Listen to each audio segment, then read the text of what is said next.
What is up, everyone? We are live once again on MJT Football. I'm NFL Mike. I'm here with the T and the J and the MJT. And guys, I think I finally realized why Daniel Bellinger, tight end of the New York Giants, if you guys don't know, his dad was saying, I don't know why the Giants signed Darren Waller because my son is way better. I'll tell you after the break.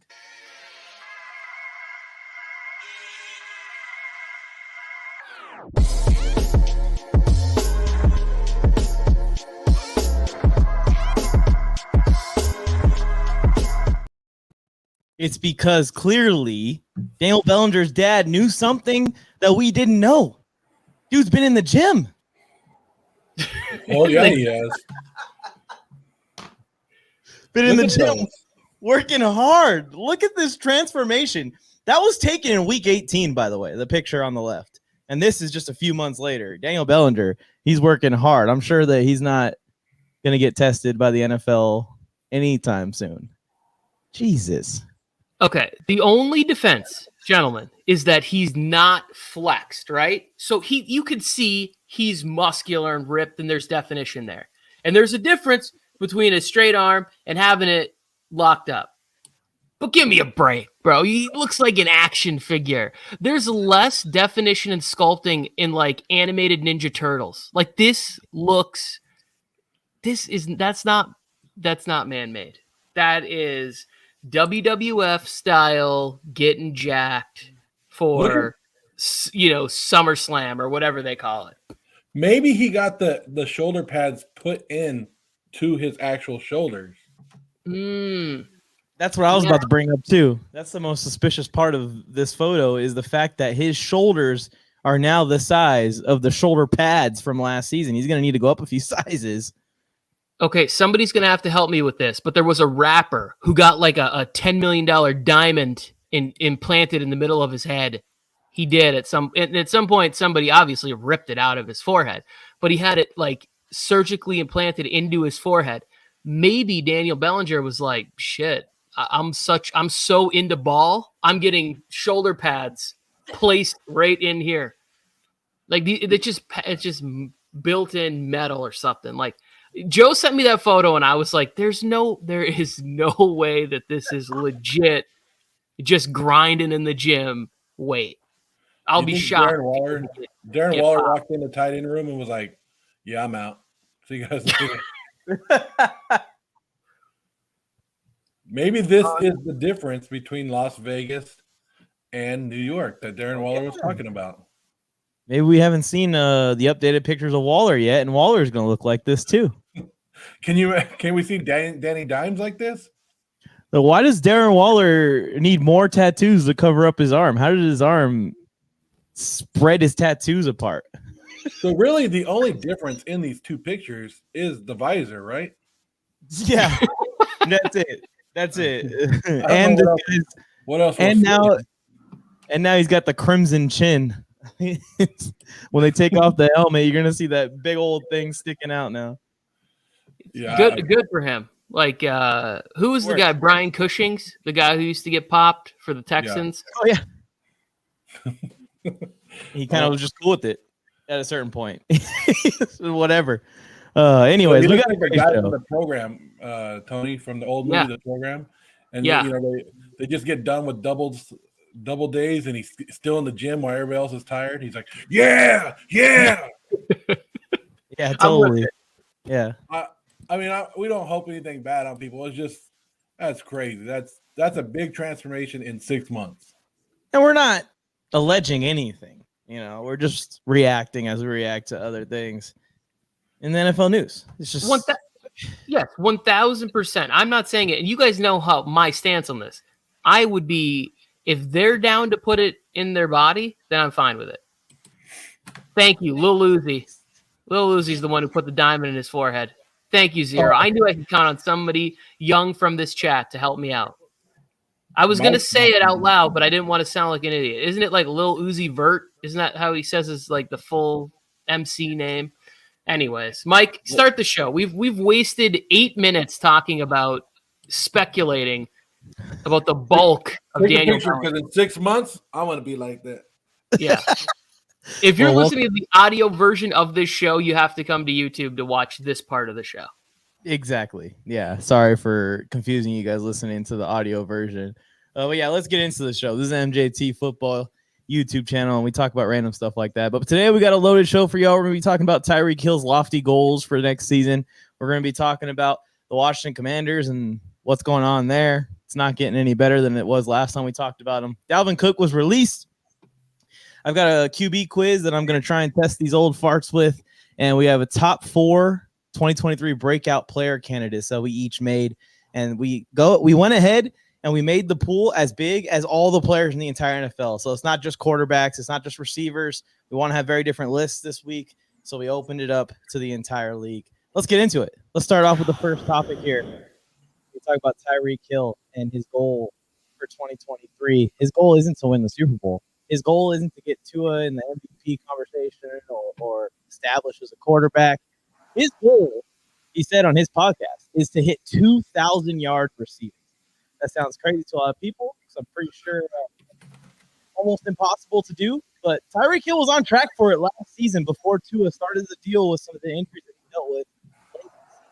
With how much they feed this guy, what do you think of this goal? Do you think Tyreek Hill hit 2,000-yard receiving in 2023?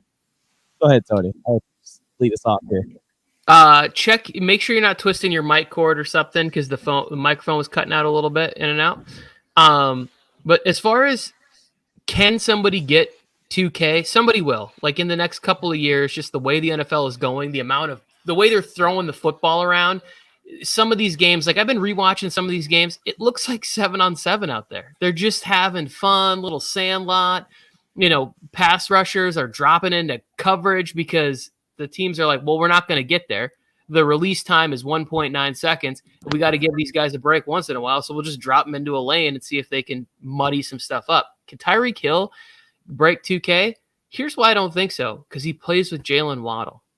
And that's the thing. I think the guy who's going to get 2K is going to be that one receiver where there's a clear-cut gap to where it is. Because I think Tyreek Hill, he's not declining, but he's sort of plateaued, right? Where it's his physical abilities, he's reached his apex. I don't think there's another level for Tyreek Hill to go. But Jalen Waddle's ascending. So as he's ascending, you're looking for more and more targets to get the player that's also can do those amazing things that Tyreek Hill can do. It's what makes them so explosive. So, yeah, he might want to do that, but I don't think Mike McDaniel gives 2 shits what he wants to do. He wants to win games so he can keep his job. And if the idea is for them to win games, it is not going to be chucking the ball all over the lot. It's going to be running the football and playing defense. So those crazy numbers they were putting up last year is in part because the defense was so bad. So if the defense is better with Vic Fangio, then they might not need to be doing that. Also, the key to this goal, Mikey White. I mean, that's like this dude just Mike hates this. Best might be this. He's the second best backup QB in the league behind Taylor Heineke. Joe, what's your thoughts on this? Well, I'm thinking the same way that Tony's thinking. You have Jalen Waddle on the other side. There's no way. Last year, Tyreek Hill had 119 receptions. 119 receptions, which he went for, 1,700 yards. So he was right there. But how many more receptions can he get in this offense? You know what I mean? Like with Jalen Waddle there, and then whatever additions you're going to make this with in the offseason or still to come, there's not much more to put out there. So unless he's going to go for an average of 17, 18 yards a catch, I don't see it improving for him, especially – Mike, you forgot somebody that they brought in this offseason, and Braxton Berrios, right? The guy from New York Jets that they brought in there. I think he, like Tony's saying, that offense is there. And then you go, well, what if Tua would have stayed healthy? Well, yeah, what if Tua stayed healthy? We don't even know if Tua is going to be able to do that again this year. So a lot depends on the quarterback position. But I've seen Tyreek Hill go for big games where we've seen him go for 200 yards, but we've also seen him shut down too. So I think teams can game plan more for Tyreek Hill, and if they want him, like we'll just let Tyreek beat us, and then they do it. But I don't think getting to 2,000 is something that Tyreek will be able to do. Last year was probably his best year, and that was 14 yards a catch, Mike. Like he would have to bring that up a whole bunch, and Jalen Waddle would have to fall off some just to get it. It's not going to happen. Yeah, it's a pretty excuse me. It's a pretty lofty goal. I have the same notes written down here. Tua could be injured again. I think Jalen Waddle is a guy that could take a step forward even more in his development. And then I also put down here that Tyreek Hill has been really healthy in his career. I mean, it's very rare that receivers that rely on the speed as much as he does stay this healthy for this long of a period of time, considering how explosive he is. I'm not saying I think Tyreek Hill is going to get injured, but, you know, he tweaked his ankle last year. We saw a little crack in Tyreek Hill's superhuman health that he's had in this run that he's been on way back to his KC days. I think that the likelihood of everything happening for him to reach it, with Tua staying healthy, the defense falling behind in games again, the rushing attack being a little disappointing again, Jalen Waddle not going nuts, another receiver not breaking out, all that to happen, and Tyreek Hill, like you say, average those 20 yards per reception, it's probably damn near impossible. I don't think it's going to happen either. So let's talk about some guys I think that are capable in a situation where it could happen. Okay. I think Justin Jefferson could have a shot at it this year because, like, I do like KJ Osborne and Jordan Addison is one of my fantasy football sleepers this year. I cannot wait to play. I've been doing the Fantasy Pros draft. Jordan Addison's going way too late in these drafts. He's going to like the 9th, 10th round. Like, he's just too good, and I think the defense is going to have some issues. Cooper Kupp. We keep forgetting about how good this guy has been because of what happened, and then they shut him down at the end of last season. But he was also on pace for like 2K last year, and his competition is Van Jefferson and Tutu Atwell and who else? Like, I'm not even sure. Tyler Higbee. Like, and Matthew Stafford loves to lock on to Cooper Kupp. He's going to get 160 targets. He might catch 125, 130 balls. So I think those are the two guys that I would say are in a great prime position where the defense might have some issues. The quarterback is good enough and the opportunities are going to be there. Yeah, especially that Vikings team, man. They basically gutted that defense. They said, we're going to go super young and try and get a fresh start with Brian Flores. They could have a rough year while they do rebuild it, though. Yeah. Jefferson was, 190 yards away from 2,000 last year? So he was right there, and that was still with an aging Adam Thielen and some guys coming on. And now with Cook not being there, you think they're not going to go to more of a passing offense to get him more than 128 receptions from last year? I think Justin Jefferson is your best bet. Another guy that I could probably see doing it, but I don't know because they want to run the goddamn ball, right? They want to run the ball every time, is CeeDee Lamb. I think if Dak and CeeDee Lamb could get on one, I can see that happening. But other than that, I don't know how many other people we could see get up there in that. I mean, I'm a Raider fan, so I could say Devontae Adams quietly had a good year last year, but he's not gonna do that this year with Jimmy G. It's not gonna be the same. So I wouldn't say that one. And Stephon Diggs, I don't think the Buffalo Bills have enough to get him 2,000. There is a lot of competition in the room, but maybe if one guy goes down or something like that, Jamar Chase, there's a chance. Yeah, I just didn't put it there because it's a loaded team. There's too much talent around there, so it'd have to be a lot of injuries to happen. And Joe Burrow is just one of those guys he's going to make the smart play. He doesn't ever really force it to his guy. So it's not that Jamar Chase doesn't have the ability. So, Mike, I know before we go into our next topic here, Harrison's one of the best we got at MJT. One of the best number 4s we got. What is this about? What's happening here? I don't remember, honestly. What? I see a lot of stuff on the internet every single day, okay? I use my nighttime activities kind of as a flush out for today into the next day. And even if I responded, Harrison, I don't remember, honestly. All right, Harrison, I'm going to need an explanation. Keep it brief because I'm a bad reader. Something to do with roasting the Raiders, which I'm always cool with. And Omar comes in on cue almost with that. Anyways, Adam Thielen is coming into his prime in Carolina. 2,000 yards for Adam Thielen. I'm sure that's going down. Anyways, let's get into our Mike, hold on. Before you move on, I got one guy that I want to ask you guys about, and maybe he maybe he could do it, and I don't know what you guys think about it. And I know Mike probably will say no because somebody's coming back from an injury, but he only started 9 games last year, and that's Chris Olave, and he had 1,000 yards. Could he break into that number one guy and get to 2,000? I don't think Not so. in that offense. I think they're gonna run the ball. Still have a pretty balanced attack. But Derek Carr is gonna feed Olave. He is on my radar for fantasy receivers to be looking at. Ooh, interesting. We're gonna be talking more about the New Orleans Saints later. Yeah, I like what's going on down there in NOLA. Anyways, on to the next topic here. News broke this week that the Commanders have been shopping around Chase Young. Obviously, at the end of the season, the news broke that they were not picking up his 5th-year option. I originally thought maybe they're just trying to give it a prove-it year because he has not had a healthy season since 2020, I believe. It's been 2 years now that he's been trying to battle back from this knee injury that he suffered a couple years ago. And now it comes out that they're shopping him. They're listening to offers, and I think that this is a guy that was so good before the injury.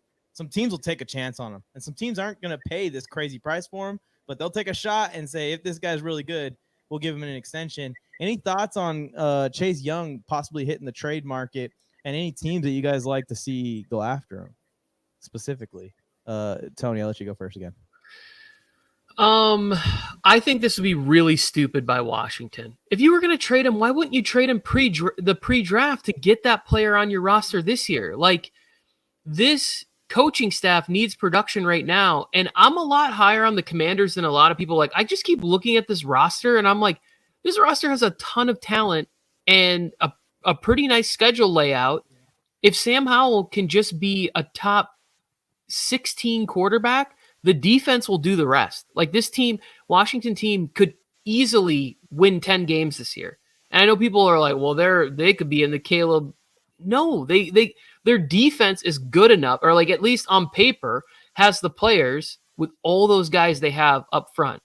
And then they started adding to the secondary over the past couple of years. They got Forbes in the first round this year. If he can be an adequate corner out there. So like, trading them before the season to me is dumb. Now, if things don't go according to plan in Washington, then yes, they need to move on from him and get something before the trade deadline. I put down 3 teams, and I think it's all about birds for him. The Falcons, the Ravens, and the Eagles. You got the Eagles because they're always looking to capitalize on somebody else's misfortune. Then you move on to a team like the Ravens, where pass rush is something they might need, and if they're trying to get after Joe Burrow and a couple of the other guys there. And then the Falcons. If the Falcons are good, why wouldn't they be trying to get that next player that might be able to help that defense ascend to the next level?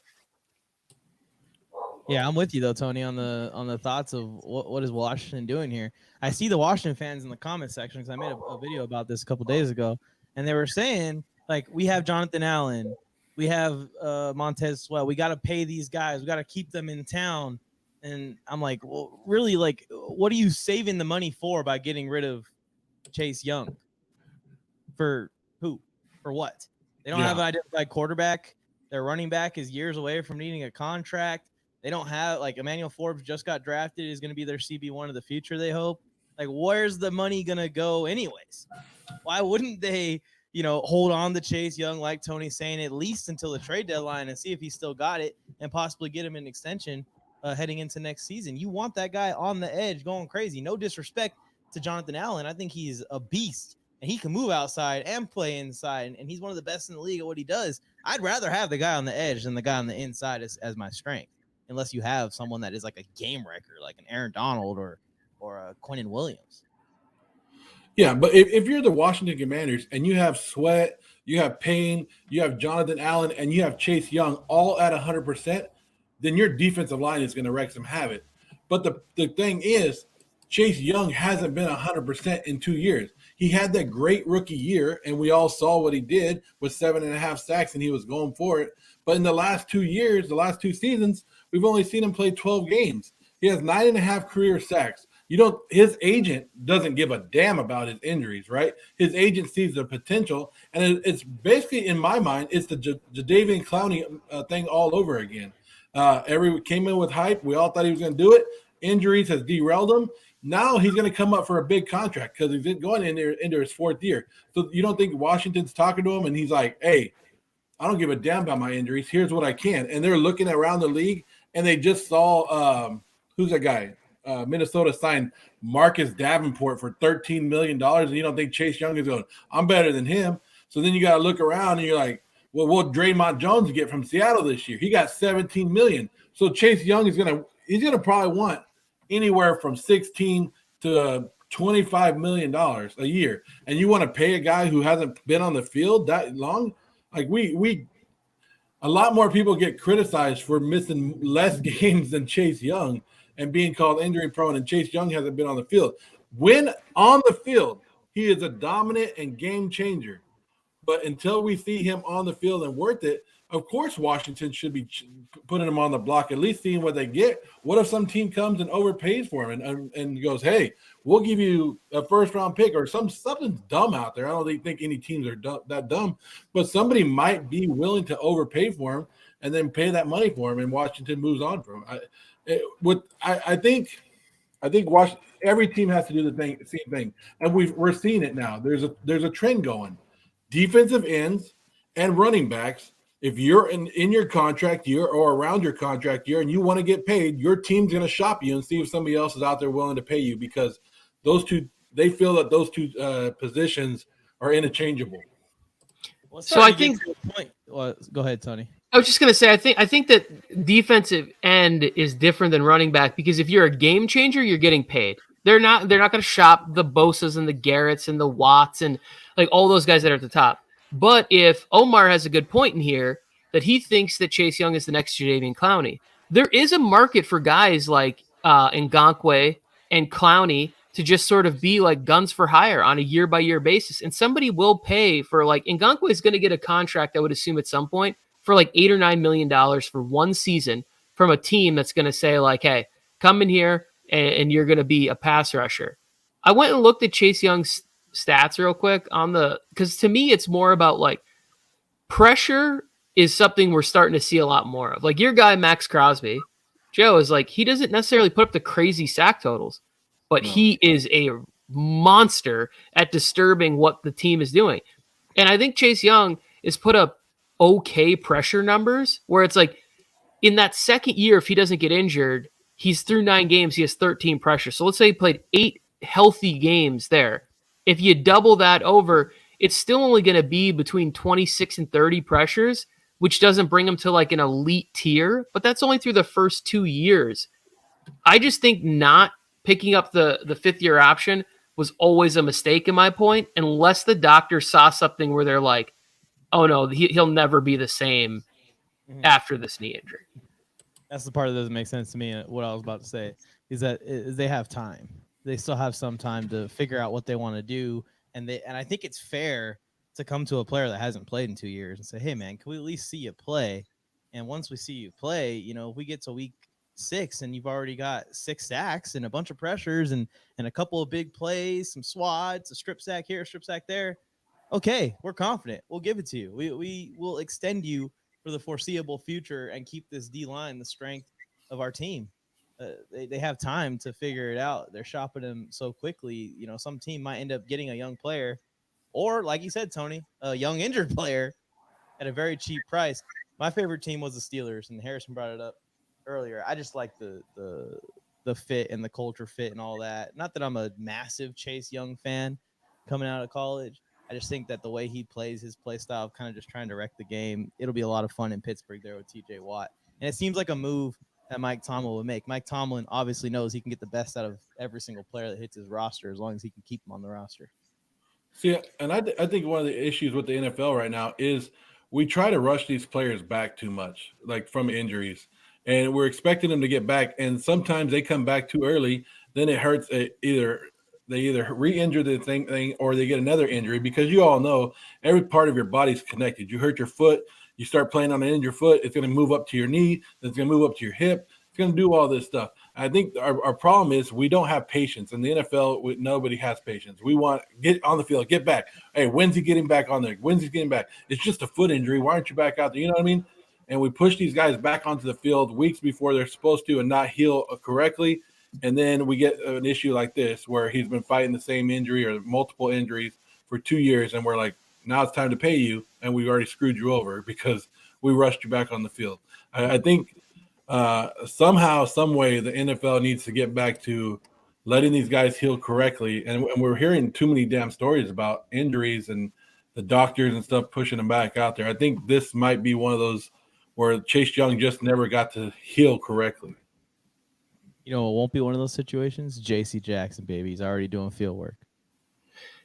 So Joe, that's interesting, and it's also kind of like a weird thing because if you're paying millions of dollars or looking at paying millions of dollars for something, you want to see results. Because it is just a business at the end. Like that's the hard part about factoring in the human side of all of this stuff. So when I look at it, it's like, yeah, we want the guys to be out there and be healthy, but at the same time, then you can't expect for somebody to go and say, oh, I'm going to invest $90 million over the next 5 years in this thing that I'm unsure of. So I think Mike's point to, can we see you play a little bit, is the right one, but that's why I would have picked up the 5th-year option on him. Like I would have just picked it up and been like, well, somebody's going to trade for him, or otherwise we have him on like a reasonable salary for the 5th year, as opposed to on that defensive line, if he's healthy this year and puts it together and ends up with 12.5 sacks and 40 pressures and some fumbles and passes batted, you're all of a sudden you're looking at it, you're like, oh shit, we got to pay this guy 5 years, $115 million or something crazy. Now, you know, it's like pass rushers are making $20 million, $25 million a year because Nick Bosa is about to change the market to another level right now. Yeah, and I think they also have the tag too. Like if they wanted to tag him and extend it even further, possibly tag and trade him still. Like it's not like he's gonna just walk out the door tomorrow if they don't do something about him today. Yeah, you're right. They're not totally screwed. I would have operated in a different fashion. If I used a 1st-round pick on somebody and they've been good, but I saw them as being great, I would still give them a chance to be great for my team. Yeah. All right, let's get on to the next topic here. Speaking of players being available, the Vikings have finally cut Dalvin Cook loose. This has been in the works for months probably. It didn't know what they were going to do with Dalvin Cook, but we just had a feeling that he wasn't going to be on the team. Dalvin Cook just had another, I think, 1,200, 1,300 all-purpose season, 8 or 10 touchdowns. You know, we're used to seeing him put up those kind of numbers because of what he can do in the receiving game, what he can do on the ground for a team. He's only 27 years old. It's crazy. People think he's way older because of all the injuries he's dealt with, but he is only 27. Do you guys think Dalvin Cook has a lot left in the tank? What teams are threats to sign him? And what team really do you think he'd be the biggest impact on? I have one in mind. I think you guys might say it, but I'll let you guys go ahead. Joe, you can go first on this one.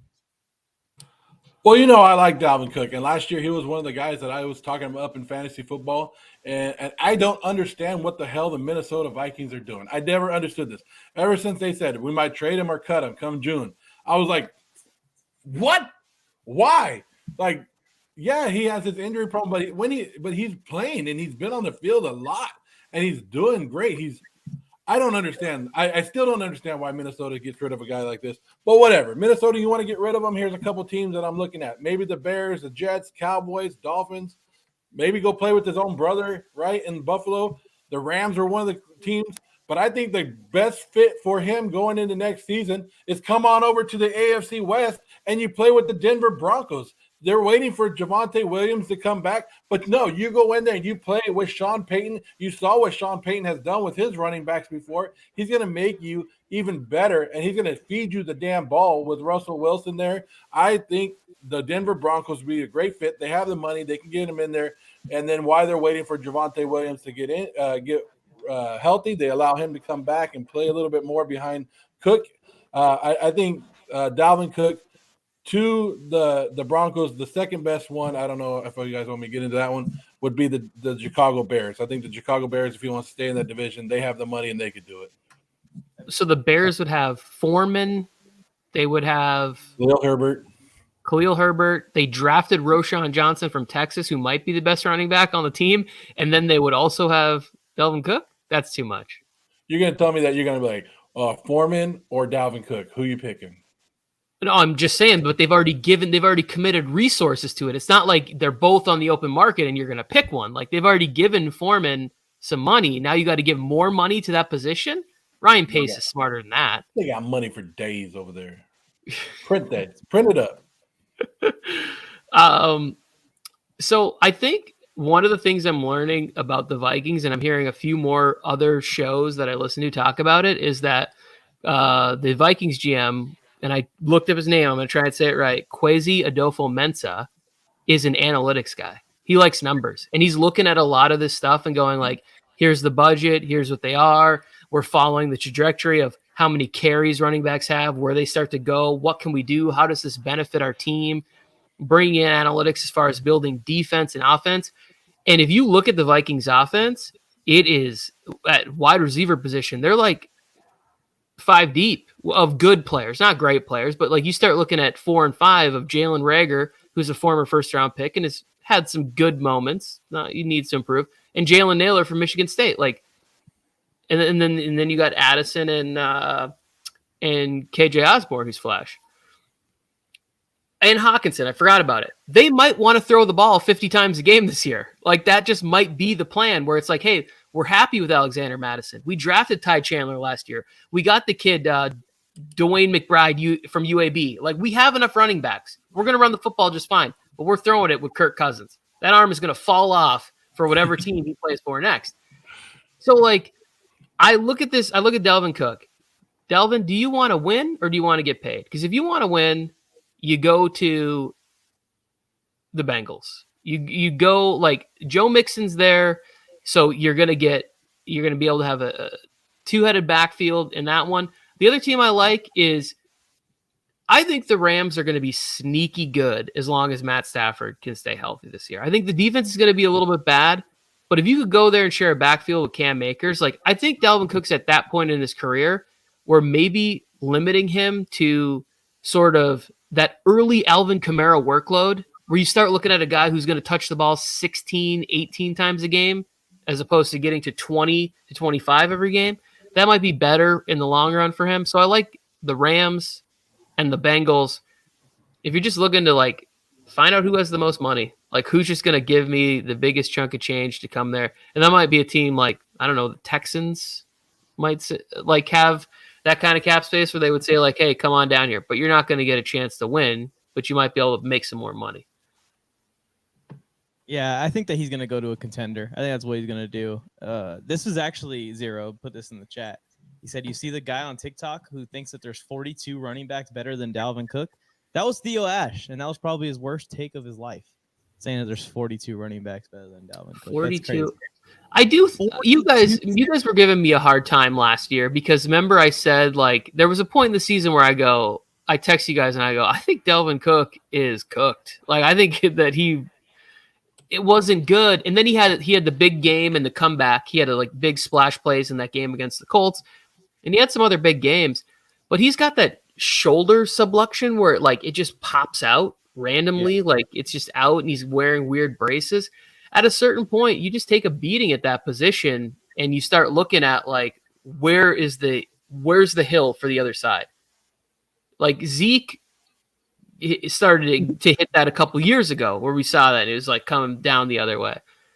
We're talking 42. I mean, that's all 32 starters and 10 backups.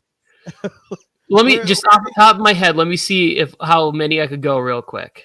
So Tyler Algier, Pollard, he probably put Bijan ahead of him. If I go to I'll just start AFC East. Ramondre Stevenson is ahead of him. Breece Hall is ahead of him. Travis Etienne, I could see it. I'm not saying that 42 are definitely better, but I could see getting down to like around 30, 35 before I was like, oh, Dalvin Cook's there.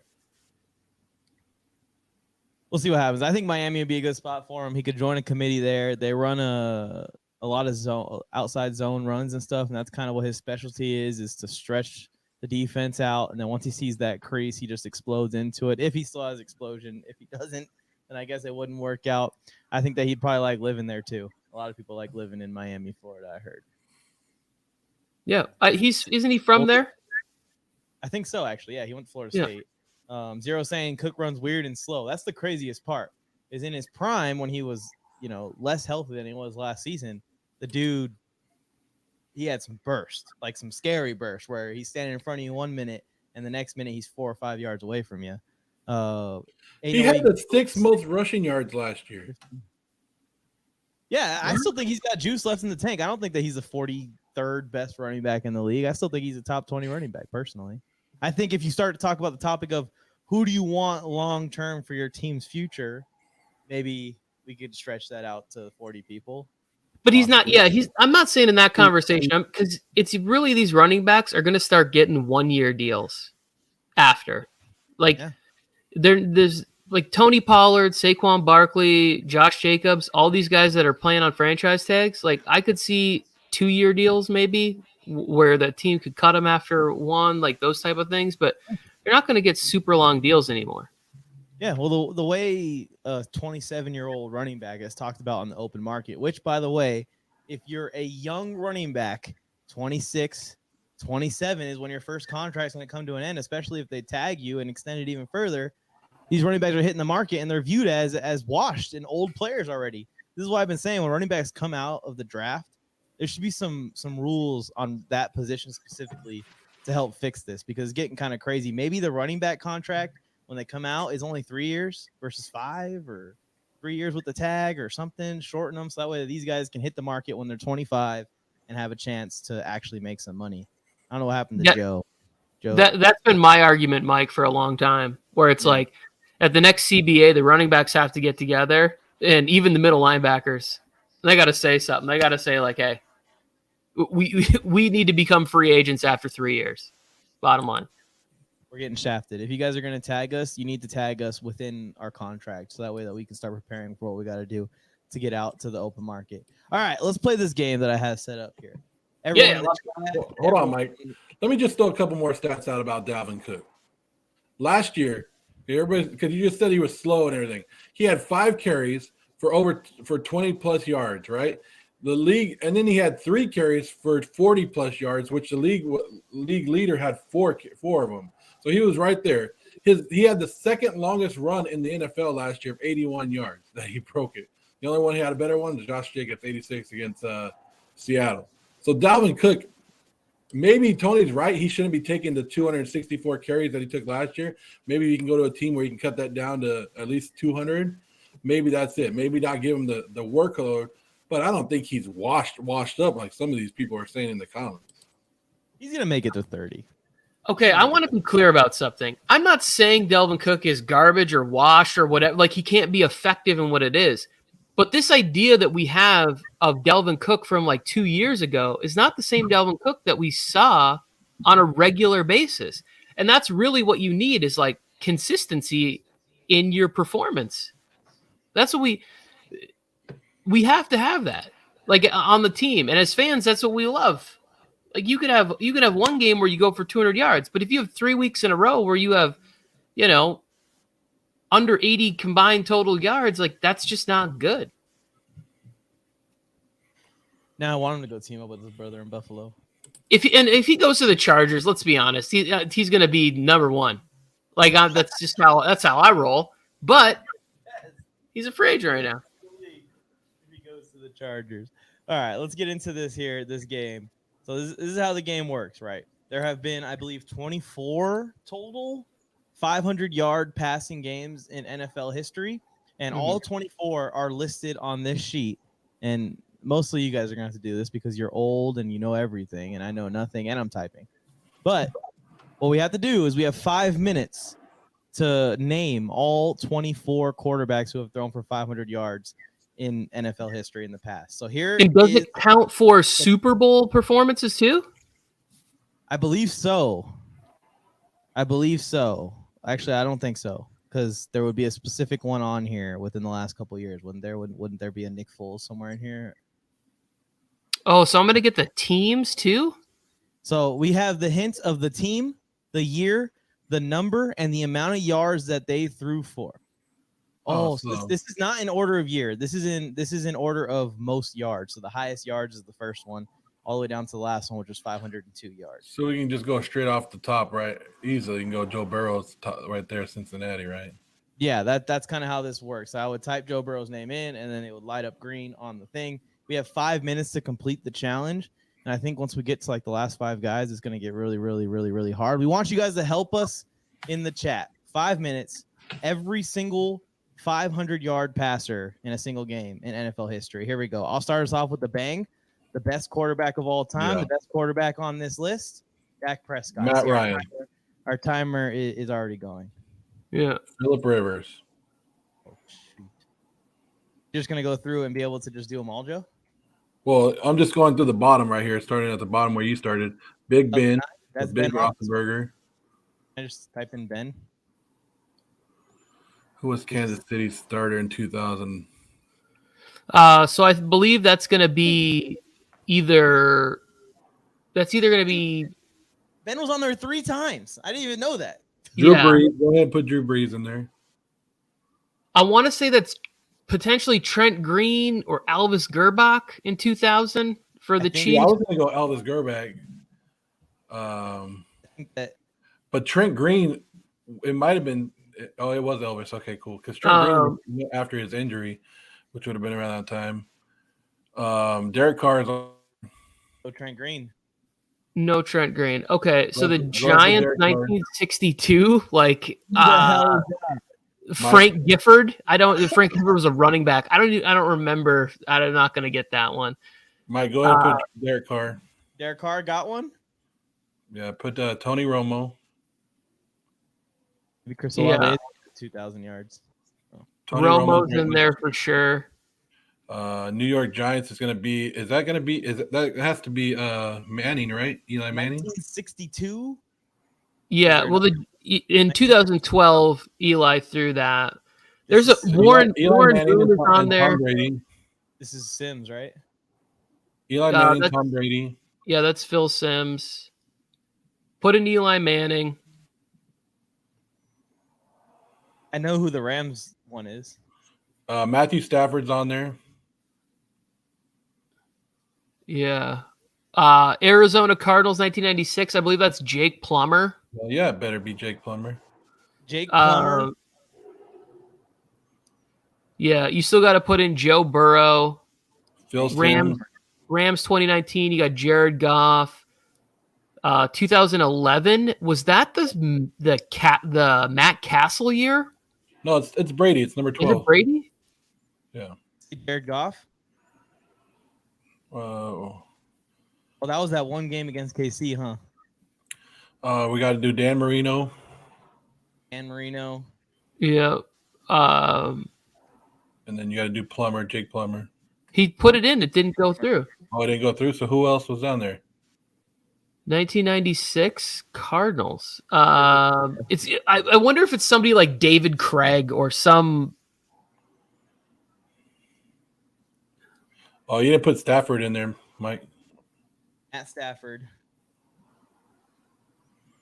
Rams 1982. Who is that? Jim Everett?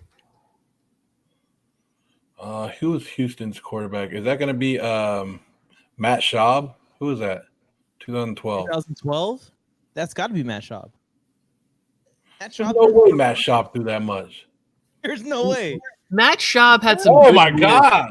Matt Schaub. It was Matt Schaub. What the? Who is this Cardinals quarterback in 1996?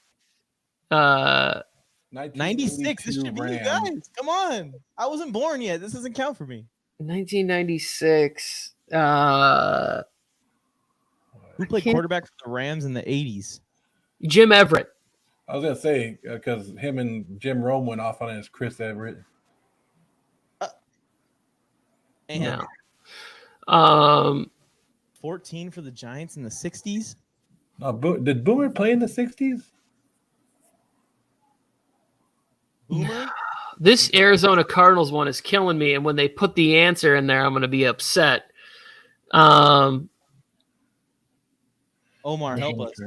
96. Who was Cardinals quarterback in 96? That's when I was still young. Who's the guy who's on TV now for the Rams? Vic. What's his name? 30 seconds. Put in Vic and see if it goes. VIC. Or no, is it Vince Ferragamo? Who's the? Oh, Vince Ferragamo. I know. Yeah. I don't know if he threw 500, but I know who that is. Bam. Yeah, there it is. Damn. Got Vince Ferragamo. All the Super Bowls. I believe they lost one. Arizona Cardinals. 20 seconds. 1996. It's probably gonna be somebody crazy like Rodney Pete or somebody. Who? Boomer Esiason. I thought we said that one. You said Boomer. We don't want any more. Okay, so that one we got. Okay, we would have never. Y.A. Tittle. I'm Yeah, I would disappointed never in got myself. I should have just said an old random name. I said Frank Gifford, even though he didn't even play quarterback. What an idiot. So we We did got say 22 Boomer. out of 24. 22 out of 24 is pretty good. It's pretty good. And we span every generation, guys. We go from, my age, today's quarterbacks, Tom Brady, all the way back to the old days. Vince. I thought we got 23, Mike, because we said Boomer. We did. You said Boomer. I don't remember Boomer Esiason playing for the Cardinals.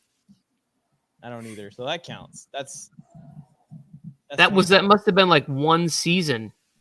That's 23 out of 24. Easy peasy. I'm We not could do sure, these bro. challenges. They have a bunch of them. They have a bunch of different topics, a bunch of different statistics, and we could try them out every once in a while. That's fun.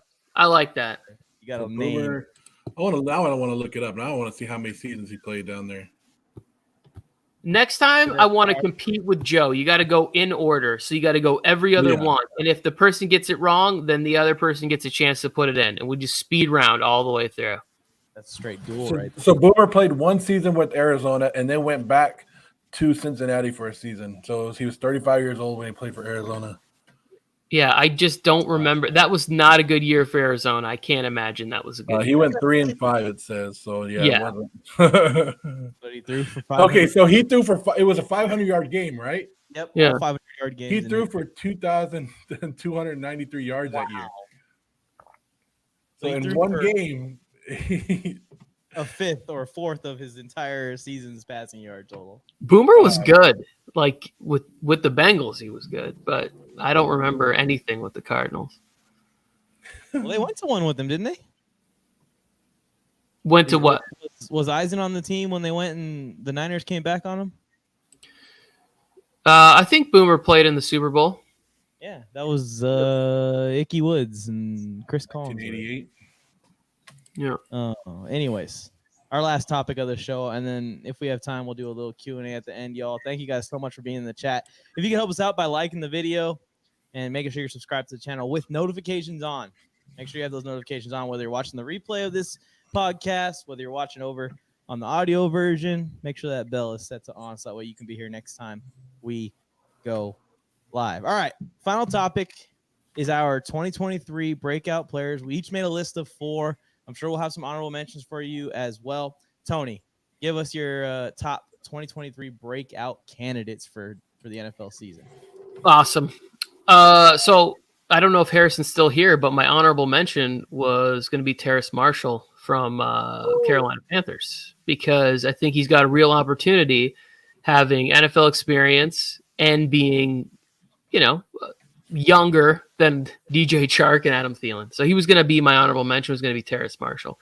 I'll start at number 4, and that's Green Bay Packers linebacker Quay Walker. He had a really good rookie season, and this seems like the only things we remember is him hitting a ref and getting ejected from a game, and I think he got kicked out of another game or whatever. But 121 tackles, 3 forced fumbles, 3 pass defenses, pass breakups, and 7 pressures from an on-ball linebacker. Like, he was doing and covering a lot of area, and I think he can go to another level this year. And if Green Bay is going to be competitive, it's going to have to be from the defensive side of the ball. Like, that's what's going to have to, I think, keep them in games. Number 3, I'm going down to the Big Easy for Juwan Johnson at tight end.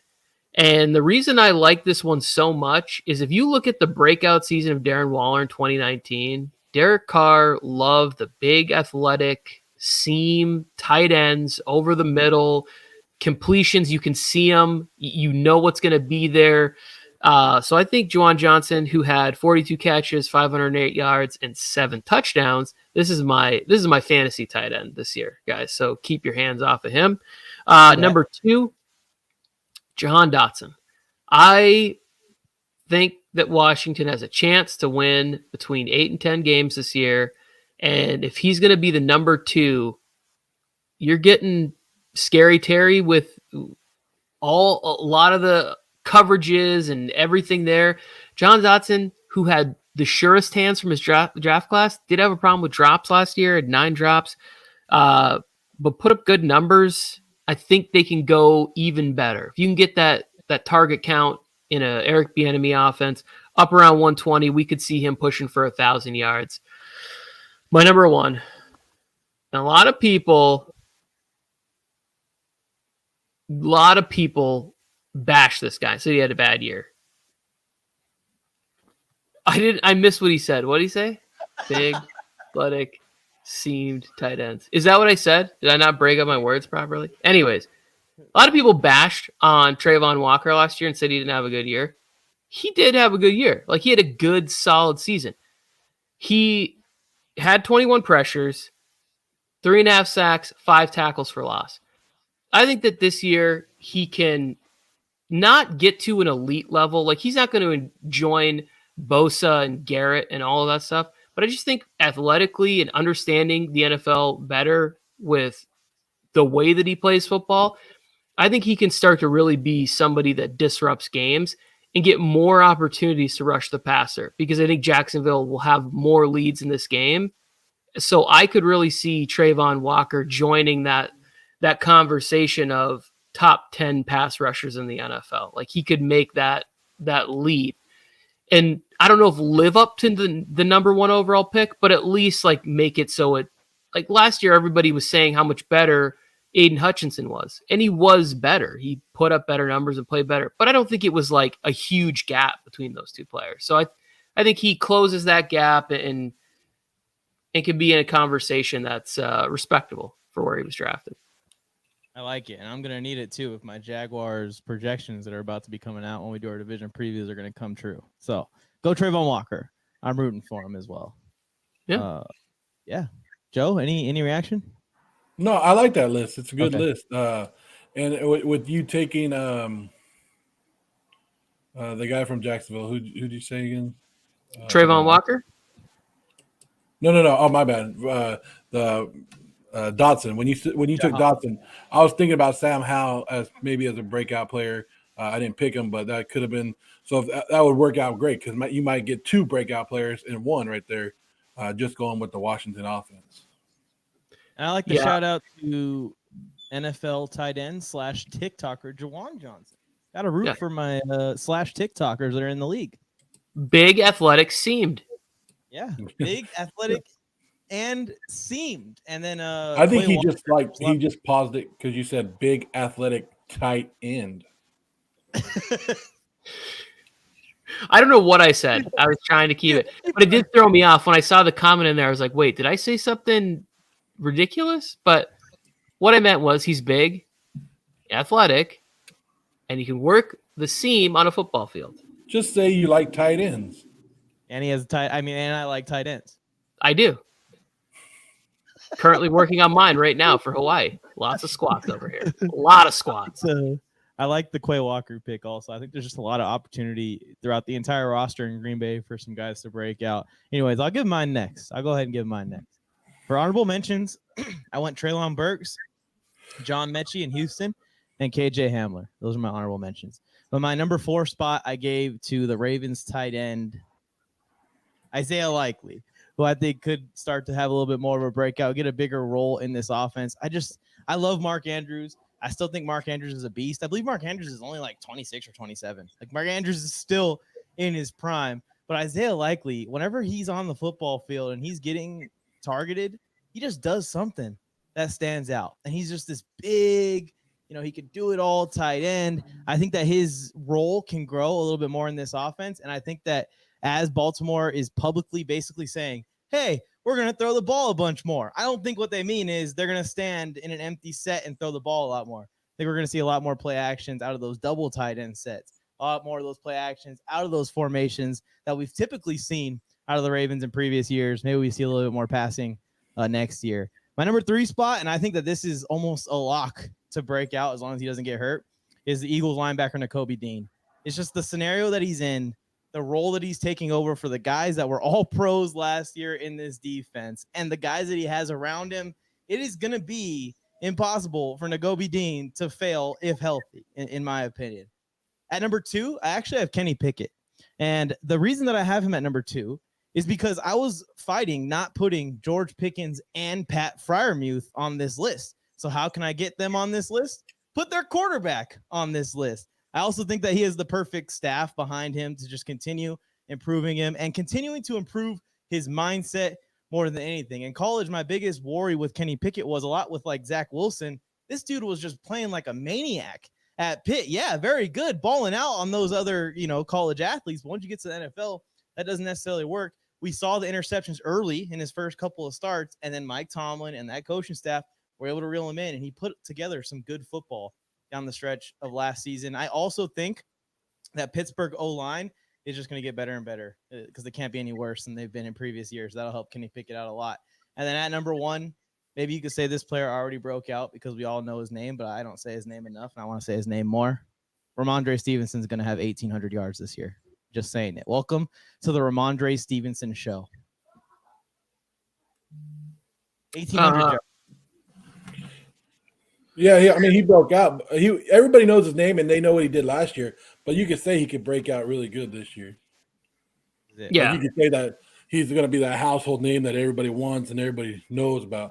Yeah, I can see that, Mike. I can see Stevenson. I don't think he came out last year, and now you're saying like he's superstar status. Yeah, after next year, we look at Ramondre Stevenson as the top back in the league. Yeah, he could pass Dalvin Cook on your list. He's past Dalvin Cook. Okay, good. I just want to make sure. You don't want to see my running back list and where Ramondre Stevenson is because people are going to start throwing tomatoes at me at this point. Mike, I think that we would be a lot closer than you believe. But I like that. You picked a tight end where he's not the tightest of ends on his team, right? Like if we're going to stick with this theme. And Isaiah Likely is somebody we've already seen where Todd Monken has come from, that he's had multiple tight ends that have worked in that offense with Bowers and Washington. They're all hitting the league, all of them, every single one of them. So I think he's a fan of tight ends. Yeah, I think if you can get a 2 tight end offense going in the NFL, it's going to work. It's going to be a very helpful to your quarterback at least. We've seen it with the New England Patriots back in the day when they had 2 tight ends going with Gronk and Aaron Hernandez. Sorry, writing it. We're not supposed to bring his name up, but anyways, you've seen 2 offenses work like that. 2 tight end offenses work great in the NFL, especially near the red zone. You can get 2 tight ends down there. Whew, touchdown city. Yes, yeah. I agree. Get ready, Joe. Get ready. The next great People are just going to make memes about you and tight ends. Gerald Everett, Donald. Make sure you tag me on social so I won't see it. Joe, who are your breakout candidates for 2023? So here's my honorable mentions before I get into my top 4. Alexander Madison, right? Because he's going to be forced into the role in Minnesota. You know what he can do. We've seen him do a couple big plays here and there. Another guy that I think could become that. You already know his name, but could become a superstar name. J.C. Horn in Carolina. And then Brian Robinson, the running back in Washington. Those are the 3 guys that I had as my potential top 4. I did have – okay, so number 1, you already know his name. You already know how good he can be. I think he's going to go to that – like Mike said, you're going to go to that superstar level now. This is where you take that big-ass leap and you become the top guy at your position in the league. And that is Javon Holland of the Miami Dolphins, the safety down there. Vic Fangio, new defensive coordinator. Look at the guys that he's had at safety. And now he has turned a lot of great guys. Dante Hittner. Remember Dante Whitner made him Hittner, the Justin Simmons in Denver. He's making safeties great. He's going to play a 2-deep safety in Fangio's system, which Holland succeeded in his rookie year. And then you got Xavier Howard and you got Jalen Ramsey playing the cornerback position in front of him. Javon Holland's going to be able to do whatever he wants in that backfield and be able to pick off a lot of balls and make some plays. I think Holland is going to go to that superstar level this year. The second guy I have is people have forgot about this guy a little bit, just a little bit. Everybody's forgot about him because everybody's talking about Sauce Gardner, right? But what about the other guy that was drafted right next to him, Derek Stingley Jr. in Houston? You got D'Amico Ryans coming to town. He's running his schemes. You saw what Stingley could do in spurts last year in the 9 games that he started. And with D'Amico Ryans' defense, I think he's going to show more of a lockdown corner skill, and he's going to be vastly improved this year. So I like Derek Stingley Jr. as a breakout player this year. The third guy I have, the other Cook brother, James Cook. He should be the number 1 guy in Buffalo. I know Damian Harris is up there and Latavius Murray. But this guy, James Cook, is going to be able to catch out of the backfield. He has some great moves to get away in a high-scoring offense and might be able to be that one that just gets that big run at the end of the game, shuts the other team down while Buffalo puts the game away. So I like James Cook as my other one. The fourth one is my little homer pick and my rookie pick, and it's my only pick that I pick as the Raiders. And this is because you might not know his name, but I think you guys will by the end of the season. And his name is Jaquarian Bennett. He's a 4th-round rookie out of Maryland. He's going to a team, which is the Las Vegas Raiders, that need playmakers on defense because they had nothing. They had the 32nd ranked turnover team on there. He's a ball hawk, and he's going to help the Raiders get a lot more turnovers. And he's already in just OTAs already, guys. We're only in OTAs. He's already getting the first team reps. Jaquarian Bennett out of Maryland. He went against some top guys at Maryland, did his thing, and now he gets to practice against Devontae Adams every day. That's somebody that I think you're going to hear his name a lot this year. Oh yeah, we'll hear his name a lot. Don't worry. I'm a big fan of 2 of the guys on your list, and I definitely considered putting James Cook on here. The problem that I had with like the idea of putting a running back on is almost like it's just such a weird position now. Like, what does breakout really mean? Like, did Damian Pierce break out? Like, did we see like what the best of him was, or like Breece Hall? Like, I don't know. It's a really weird position because they don't seem to value it. So it's like, even if you have a great year, like teams just don't give a shit. They're just like, well, okay, Eckler, just put up 1,600 all-purpose yards. We'll just find a new one. Except you can't. You've proven you can't. But the Javon Holland one I didn't think of. I do think that's good. And Joe, for your sake, I hope that kid is good because you need it. You really need it. I don't hope he's good. I hope he's awful. I hope he's garbage.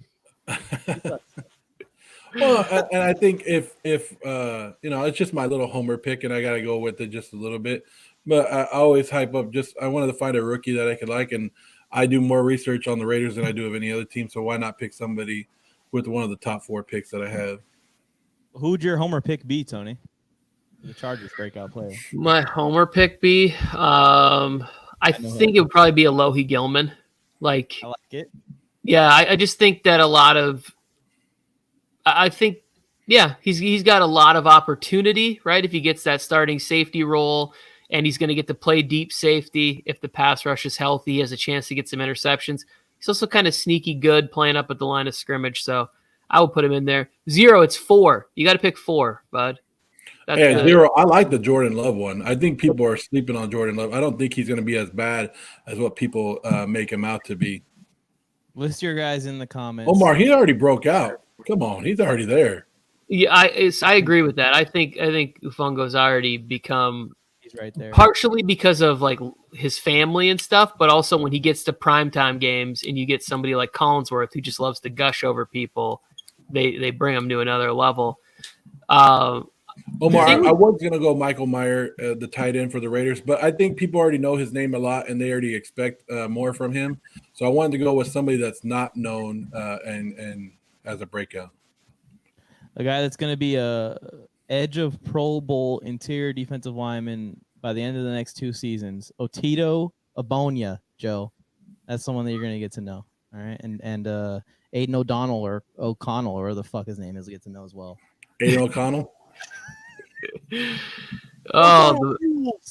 The mustache murderer. I can't wait to see that guy out there slinging it. The one I didn't think about, and Tony had it, I think Tony nailed it, is Terrence Marshall Jr. I think we should see a lot from him this year, depending on how Bryce Young does. I like that.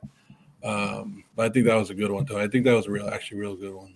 I think those two of those receivers in Carolina, Jonathan Mingo, who is somebody that I was hoping the Chargers will look at in the second round, and then Terrace Marshall have an opportunity to seize the job as the number one wide receiver in Carolina. Like, I really like Adam Thielen, but at this point, at age, 31, 32, maybe he's more of a role player, maybe more of a move the chains at this point in his career than he is 140 targets. He's already got like a little Derek Carr thing going. ADOC4 now. Yeah, a place we didn't talk about, and I thought maybe someone would get a mention, is the Kansas City wide receiver room is kind of like just wide open for any of those guys to break out. Another thing that's hard to predict because it's really just like who's Andy Reid gonna kind of anoint as far as game planning for. And we hear the stuff about Kadarius Toney, but they use a second-round pick on Sky Moore. And then this year they use a second-round pick on Rashee Rice. And they never stop talking about your boy from Clemson, Justin Ross. Yeah. There's always stories about him where it's like, and his thing is not talent, it's health. Like, if he would have been healthy, he probably would have been a top 3 pick in the draft last year. So and then, it's interesting to be any of them. In Dallas, I want to give a shout out to Sam Williams. And in Dallas, I want to give a shout out to Jake Ferguson. Sam Williams was very close to being on the list. But when I go and I look at the amount of snaps that he played, like, are they going to give him the opportunity to get to that point where he's on the field for enough snaps? Like, the other numbers and stuff that he put up with what playing time he had was very impressive. He was close to being on my list. I also was close to putting Boye Mafe, but then I went and looked at the Seahawks depth chart, and I'm like, this team is old. They're like 5 deep of like quality edge rushers. Like, this is not a great opportunity. Could have been Derek Hall. If you guys have any quick questions, throw them in the chat. But we're gonna be wrapping up here on the screen. We appreciate everyone tuning in as always. Please like the video. Help us out by sharing it with some more football fans that you guys may know. When are mock drafts coming back? There we go. First question. When are mock drafts coming back? We haven't decided yet. Very soon. We're getting into it. I'm ready to start talking fantasy football. I've already started messing around, but should we do one next week? Should we do one 2 weeks? July 1st? Well, when should we kick this off? July 1st. I've been getting a lot of messages from other creators asking when we're going to bring it back, too, that want to get in on it. I'm ready to do it. I mean, Mondays would be tough for me, but you guys are good to go. I'll do it every day if we had a chance. Mock draft Fridays. We changed it. What did we do last year? We did a 12-hour mock draft. Is that what it was? No, you did a mock draft marathon. I was here for like 3 hours of it. 4 hours. Like, I was not there. That's right. I was like the Daniel Bellinger of mock draft. That's all we have to do is add the fantasy football to it. Fantasy football mock draft Fridays. There we go. FFF. We just changed it on the spot right there. I mean, if we do it on Fridays, I'm down, and I'm down to do another 12 hours. And you guys hopping in and out throughout it again. I'm good with it. Once we did it one draft every hour at the top of the hour, and we just talk fantasy football all day. It could be something that we look into, but yeah, we're gonna bring it back. We always do. Fantasy football is one of our favorite things, and we're even doing our own fantasy football. We shout out to the Fantasy Football Las Vegas Football Conference, or was it conference, right? You were close. Yeah. I always mess it up because it's always I want to say something else at the end. What is it? Las Vegas Fantasy Football Conference. Yeah. Conference, right? LVFFC. Yeah, I was right. I think when you watch it back, you might have thrown an extra league or something in there. I'm ready to talk fantasy football.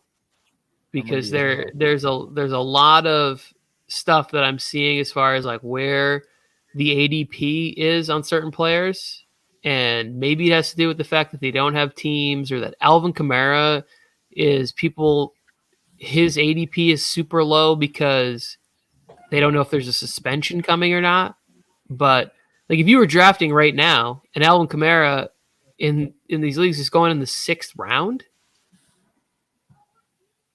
Yeah, that's tough. why aren't you taking him? Yeah, I'm taking him until I hear anything else. I'm taking him, especially if we go with the new wide receiver, running back strategy. Hey, don't steal my strategy. That's everyone's strategy this year, Tony. Everyone's talking about it. I don't care. I don't talk to everybody else, but I will tell you this much. Because I'm not changing my strategy for nobody. Best available player at all times. I will go down unless I draft in the top 3, I'm not taking a running back until earliest round 4. I take kicker, defense. Those are the first 2 positions I draft, and then after that, whatever falls. My first round pick will be Ramondre Stevenson, no matter where it is in the draft. Doesn't matter, first overall or 12. I'm gonna hold you to that. Okay, every single draft too. You guys already know who I like in fantasy football this year. There's one guy out there that I like. You guys already know. Derek Carr? Actually, I don't know. Oh, yeah. We talked. Yes, you're right. We did. We talked about this a lot. I want in on it. What the hell? What do you mean? You don't get in. This is Tony and only Tony and I have these conversations. I'll get it. They're in depth, like 3 o'clock in the morning, just me and Tony talking. Our wife starts sleeping. It's just me and him talking fantasy football. It's just like the secret strategies that we will never get their fingers on. Zero wants to know what my favorite color of Prime is and flavor of Prime. Zero, I have some bad news. I'm off on Prime, so you have to get off of Prime with me. We moved on to Celsius. Prime was in negotiations, and they just ghosted me. Stop responding to my emails, so F them. Well, you got to keep the door open. You don't know what happened, why they didn't respond. So there's no need to badmouth them. Yesterday's funny because yesterday we're talking about Prime. Jake, my son, is into Prime. He loves Prime. And he wants me to – yesterday he wanted the lemonade flavor, right? And we haven't been able to find it. So if you guys know where a lemonade flavor Prime is, let me know. We went to 4 different stores yesterday. All they had was the what's the white Melta Moon. Jake hates the don't drink the red, white, and blue one. Nobody drinks that one. But the lemonade one, he's looking for that one. He likes the blue one. What's the blue one, Mike? Do you know? It's Blue Burst or something. Blue raspberry. The blue raspberry. He wants the grape one. The ice pop one is the one that we're talking about. It's not good. But the other ones, Jake has been drawing. Strawberry. He likes the strawberry one. The strawberry watermelon one is the pink one. But we're looking for the lemonade one. So if you got, I'm with Omar. I gotta side with Omar on this, brother. We've butted heads on a couple things. My kids love this Prime shit. I don't understand it. I'm not gonna lie. It tastes like terrible Gatorade, and it's not good. It just isn't good. And even if they were like, "Hey, we want to sponsor the show," I would just be like, "Well, then you got to have Mike do the reads," because I can't sit here and go, "Oh, well, this is good." My kids love it. They go every time we're there. Oh, can I get a Prime? Can I get this? Or they'll talk about flavors and colors. They've done a fantastic job at marketing, but it really is just like, it's not good. It's just not good. It's like Pokemon hunting meets Gatorade. It's the best of both worlds. And yes, who would have known that a bunch of social media stars would be good at social media marketing? It's just another way to like increase childhood diabetes and obesity. Like it's just no, there's supposed to be zero sugar. But I'm sure there's probably something else that's terrible. It's made out of coconut water, right? Something like that. I think Prime is good. I do, but I think Prime will be better on my T-shirt right here. PRIME. Millions of views, Prime. Come and get them. Come on. They say you're I'm good. glad you spelled it right, Mike. I would have messed it up. Who was it? Somebody was Omar or Zeros. You said you were looking for the white one.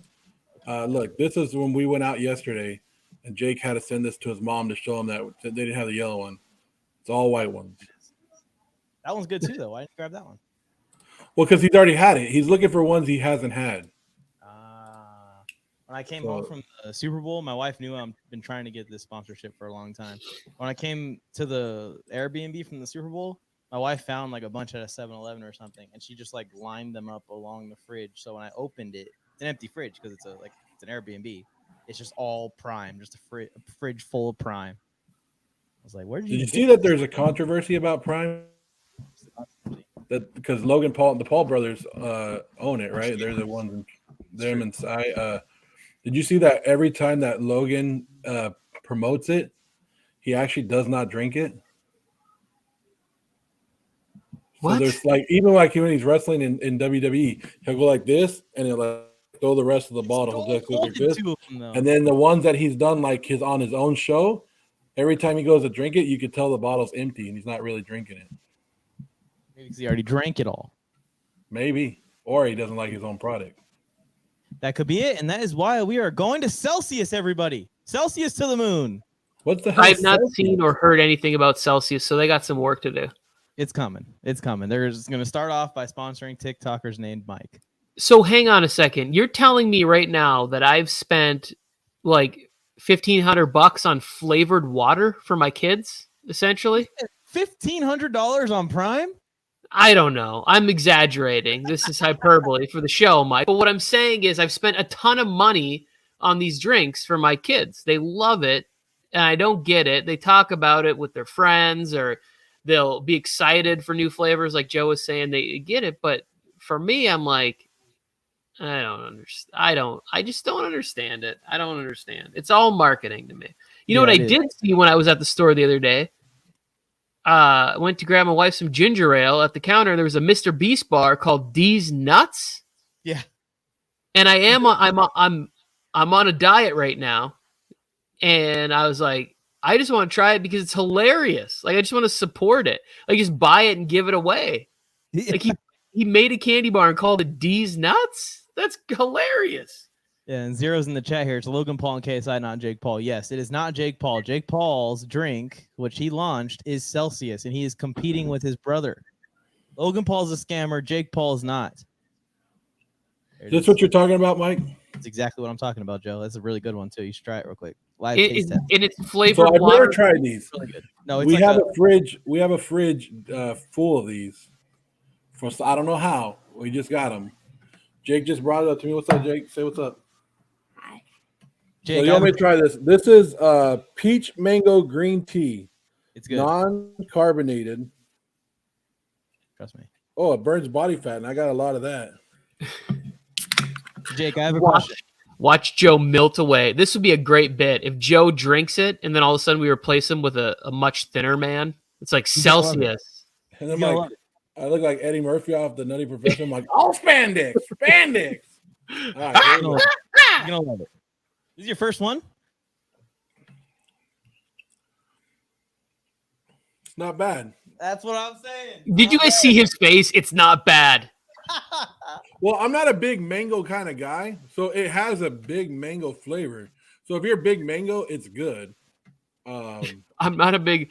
Wait, you don't like fruits and vegetables? Hold on a second. Start this story over again. I got lost. Salads, they just forget to give it to me. Like when I order food, they forget to like bring it out, and it's like yesterday, I was like, "Can I get a salad, 2 large pizzas, and soda?"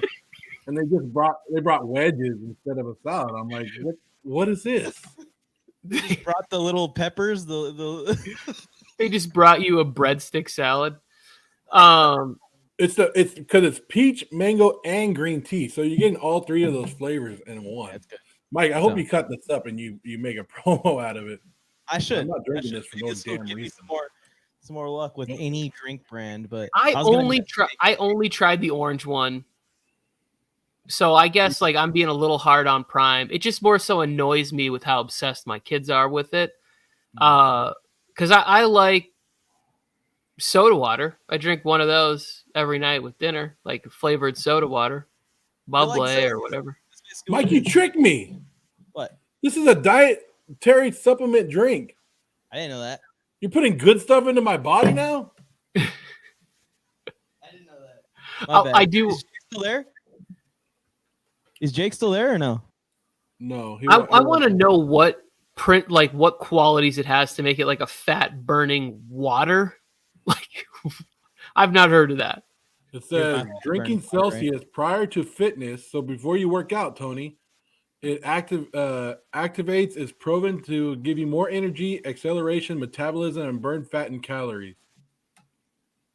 Rose, can you grab more Celsius next time you go to the store? See, I feel like somebody's got to be taking a paycheck for all this stuff, because when I go somewhere and they'll be like, oh, this is a keto, whatever it is, no sugar. And then you look at some of the other ingredients, and when you do the research, you're like, wait, this isn't good. Like, the stuff they're putting in here, this isn't good for you. No aspartame. FDA, they got to have some people. There's got to be some people taking paychecks. Promo code NFL Mike. If you guys would like some Celsius. Do you actually have a promo code? I want one. But anyways, the funny part about this, and I'll wrap it up after this with the drinks, but is that this is Jake Paul's drink. So they compete against each other? Competing against Logan Paul. His drink. Smart. Not Logan Paul, but his drink. And let me get something else straight before we end the show. And really, like, who cares? If people are watching, if people are still hanging out with us an hour and 24 minutes in to talk about water, like, God bless you. Thank you very much. We love you. But I think the smart thing is to put it in cans, because that plastic that the Prime comes in, I'm always like, this is why we have islands made out of plastic of trash floating in our seas and our oceans, because of this kind of stuff. Like, let's get to aluminum. Well, is that what the Celsius is made out of? Yeah, this is a can. The energy drink of Prime is in a can, but the hydration drink is in a thing. And they even have packets of Prime now too, where you can just like pour it out like a Crystal Light. Oh, they're bringing back the Kool-Aid version of stuff. This is the one right here for you, Joe. You can't read it because it's blurry, but it's wild berry. You'll like this one. All right. Yeah. Here, I got tap water right here because I'm a hero. You healthy person. Ew, tap water? Ew. Anyways, Celsius. Why drink tap water when you could be drinking Celsius? This looks great, right? Doesn't this look good? Come on. I'll put a can right there in the background. It can go right up in front of Matt Ryan's face. I will drink 2 of these every show if they sponsor you, Mike.